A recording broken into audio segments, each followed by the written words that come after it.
Okay, so we've been talking about how Melkor started planting some seeds of doubt and lies among the Noldor, making them wish for kingdoms in Middle Earth, and it really took root in Feanor and was, kindled his heart's desire to escape from Aman and go back to Middle Earth.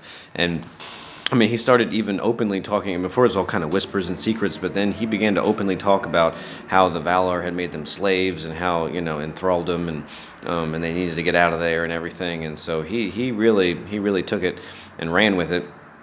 And so Fingolfin, his half-brother, went to Finwë, their father, and was like, hey, are you going to address this or anything? You led us here, and we're so happy, and it's a beautiful place and everything.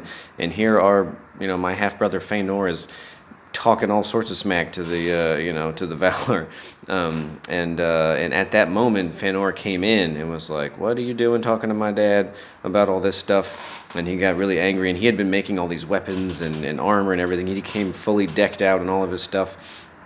And Fingolfin didn't say anything, and he walked out, and then Feanor met him at the gates, and he drawed his sword, pointed it at him right in his chest, and he was basically like, you need to stay away from my dad and stop talking behind my back and all sorts of stuff.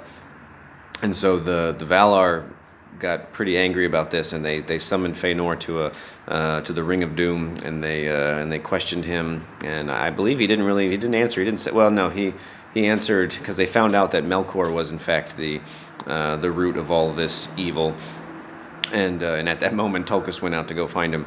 And Feanor, they know that it's Melkor's fault, but still, Feanor drew a sword on his kinsman. So Manwë banished him for 12 years outside the city to think about what he's done. And he said that when you return, if nobody, holds it against you, whatever, then all will be forgiven. And even I think Fingolfin at that point was like, no, it's cool. I forgive him. It's Melkor's fault. But Feanor didn't say anything, and he just left. And he and his 7 sons went, and even Finwë, his father, who just still loved him so much, went with him too.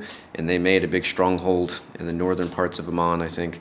And they made more weapons and everything. And it said that his father-in-law really rued the day that he taught him all the metalworking that he had learned from Olé.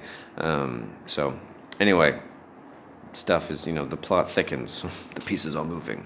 So anyways, Stephen Colbert, I want to talk about Silmarillion and Middle Earth and Tolkien and all that good stuff. Please hit me up. All right, thank you.